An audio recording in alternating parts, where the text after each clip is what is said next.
Hello, ladies and gents, boys and girls, people of all ages, sexualities, and identities, and welcome back to another Doctor Who review. And today's Doctor Who review is none other than The King's Demons. So, what is The King's Demons about? What is The King's Demons about? The King's Demons is a very important Doctor Who episode because it is about the Magna Carta, a scroll that was signed back in 16 or 15 something. Hold up, I'm just going to quickly fact check that. Right, fact check just done. I am completely off the mark with my dates. The Magna Carta was signed on the 12th of June, 1215. Now, you're most probably wondering, if you haven't done the Magna Carta in history, why is the Magna Carta so important? Well, the Magna Carta is a legal document that basically justifies whether there should be a king or there should be a government. The Magna Carta was signed back in 1215 because the king wanted to basically rule the land, and there was a massive civil war which came to a dispute in which, at a time, a king must choose whether or not they relinquish their title and their power over a country or a state, or whether they decide to let the government take over as the leading body of power. The Magna Carta was devised because the king was not relinquishing on his power, and so they came up with this kind of solution in which the people would have their say.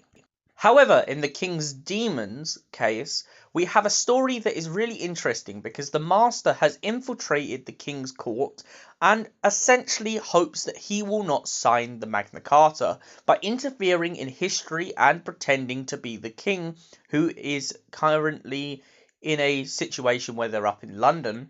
The Master has managed to interfere with the history of the King by using an entity/robot known as Chameleon. Chameleon has lived in the late King's place for a while just to basically mess around with history. Using this power, the Master has used it as a way to essentially frame the Doctor and make him a villain against the monarchy. The Doctor blames him for an assassination that doesn't happen, and then when the King turns up as Chameleon, the Master finds his plans under threat. It also turns out that the Master has hidden his TARDIS below the cellar of the castle as a giant kind of torture chamber. A torture chamber with spikes.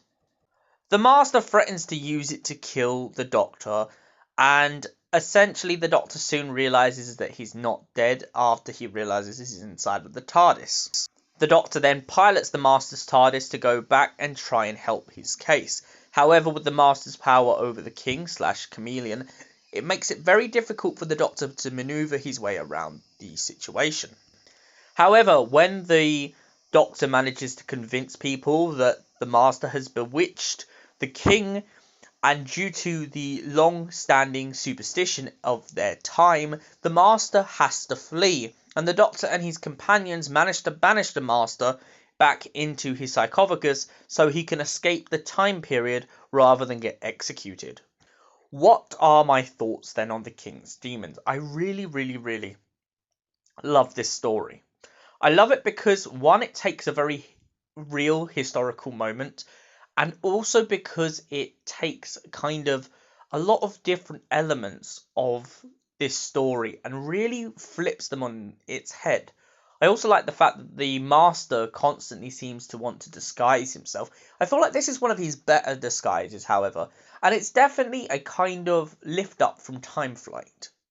The Master plays this kind of barbaric servant to the King in this story, and I like how the Master is constantly reminded by the Doctor to be careful because of the fact that he's in a different time period, so he shouldn't really be using advanced technology.